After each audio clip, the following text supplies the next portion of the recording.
Good evening. My name is Chance Conley, and for my speech, I will be going over my greatest fear, which is ironically public speaking. So, my greatest fear is public speaking.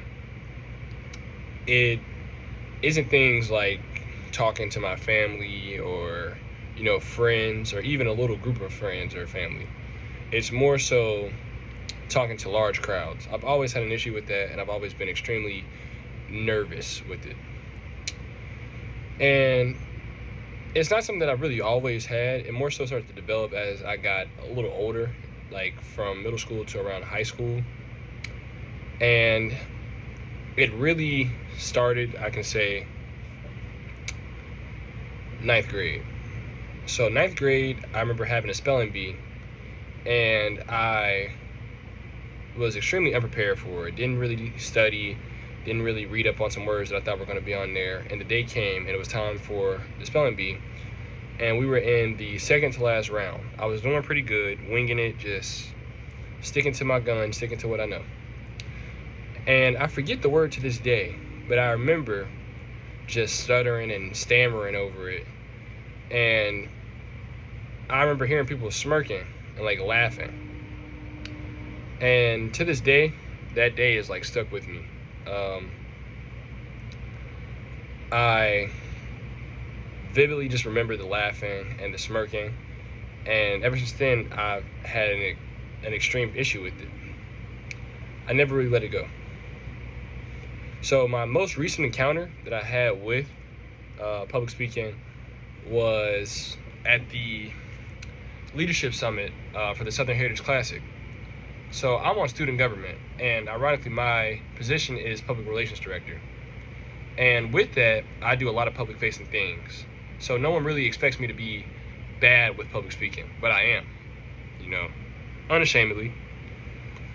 And for this leadership conference, at the end of all of our events, we had a fireside chat. And with the fireside chat, it's basically discussing what we learned during the conference and what things we could take back. And I just remember me being picked on to speak at this fireside chat, which I had no idea prior to. And funny enough, I actually did pretty good. No one could really tell that I had an issue with it until I brought up the fact that I had an issue with public speaking.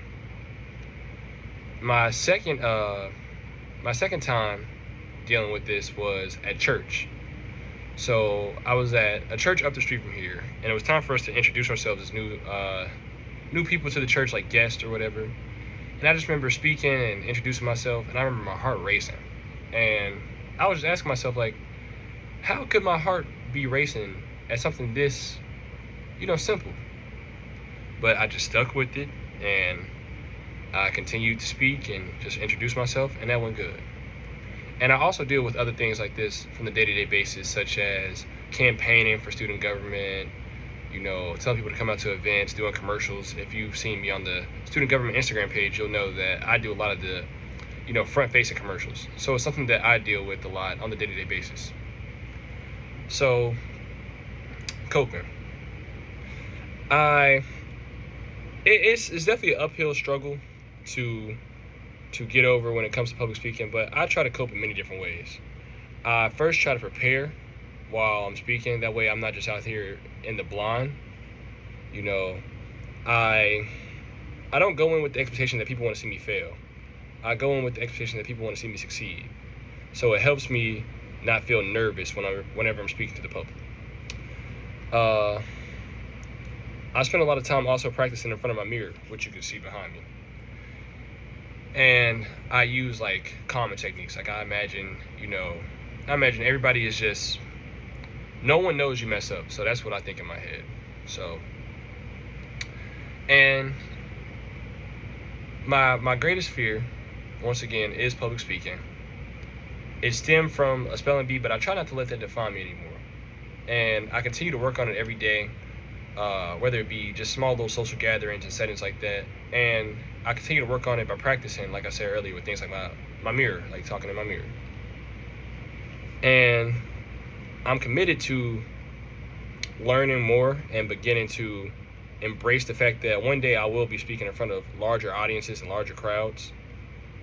And I challenge you, whoever's watching this, to, step outside of your comfort zone. If you're afraid of things like public speaking, just go ahead and try it.